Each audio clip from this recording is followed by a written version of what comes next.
Assalamualaikum warahmatullahi wabarakatuh.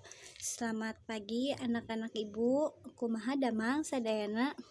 Mudah-mudahan orang sadayana dipaparin kesehatan sareng kasalamatannya. Dinten ieu urang belajar bahasa Sunda. Masih tentang bab 4. Kita akan membahas tentang kalimah salancar. Sebelum pelajaran dimulai, mari kita berdoa terlebih dahulu. Berdoa dimulai. A'udzubillahi minasyaitonirrajim. Bismillahirrahmanirrahim. Rabbi jidni ilma warzuqni fahma. Shadaqallahul azim. Coba sekarang persiapkan alat tulis beserta buku paketnya. Nah, hari ini kita belajar tentang kalimah salancar. Ada di halaman 50. Coba dibuka buku paketnya halaman 50. Apa itu kalimah salancar? Kalimah salancar nyaeta kalimah anu diwangun ku jejer jeung hiji caritaan.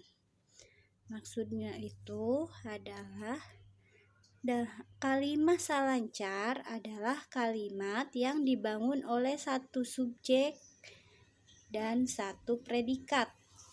Nah, subjek dalam bahasa Sunda disebut dengan jejer. Sedangkan predikat dalam bahasa Sunda disebut caritaan. Jadi kalimat salancar itu kalimat yang dibangun oleh satu subjek dan satu predikat. Contohnya, Mamah ngadamel kue gemblong. Mamah itu termasuk ke dalam subjek, ngadamel itu termasuk ke dalam predikat atau caritaan. Sekarang, apa itu subjek dan apa itu predikat? Subjek dalam bahasa Sunda disebut jejer, lambangnya itu J. Sedangkan predikat dalam bahasa Sunda disebut caritaan, lambangnya itu C. Nah, sekarang kita bahas jejer atau subjek. Nah, subjek adalah pelaku atau benda yang dibicarakan dalam sebuah kalimat. Jadi subjek itu adalah pelaku yang ada dalam kalimat tersebut. Misalkan Bapak ngadamel kandang hayam. Bapak itu kan pelaku, jadi termasuk ke dalam subjek. Jadi orang atau pelaku yang dibicarakan dalam kalimat. Nah, bapaknya itu termasuk ke dalam subjek. Sampai sini bisa dipahami. Sekarang lanjut ke predikat atau caritaan yang lambangnya C. Predikat adalah apa yang dilakukan atau dialami oleh subjek. Jadi predikat itu apa saja yang dilakukan atau dialami oleh si subjek tersebut. Nah, tadi kan subjek itu adalah pelaku. Sekarang predikat adalah yang dilakukan oleh si pelaku itu. Misalkan tadi pada contoh kalimat Bapak ngadamel kandang hayam. Bapaknya itu termasuk ke dalam subjek karena Bapak itu adalah pelaku yang ada dalam kalimat tersebut. Dan predikatnya itu adalah ngadamel. Ngadamel itu membuat. Ngadamel itu membuat. Jadi itu terdalam predikat. Sekali lagi, predikat adalah apa yang dilakukan atau dialami oleh subjek. Jadi ngadamel itu kan bahasa Indonesianya membuat. Itu yang dilakukan oleh subjek, membuat kandang ayam. Nah, di sini ada latihan soal di halaman 50 sampai 51. Kalian kerjakan itu, dilengkapi saja nih. Contoh, ada gemblong, mama ngadamel kue gemblong. Jadi gemblongnya itu dimasukkan ke dalam kalimatnya, dilengkapi. Nomor 2, peuyeum ketan. Peuyeum ketan amis rasana. Nah, disitu kan dilengkapin. Ini sekarang nomor 1, disitu ada kata runtah. Runtah itu ya berarti sampah. Piceun titik-titik kana tempatna. Piceun runtah kana tempatnya. Buang sampah pada tempatnya. Endog. Endog itu telur. Nomor 2 ya. Bimaya ngagaleuh titik-titik sakilo.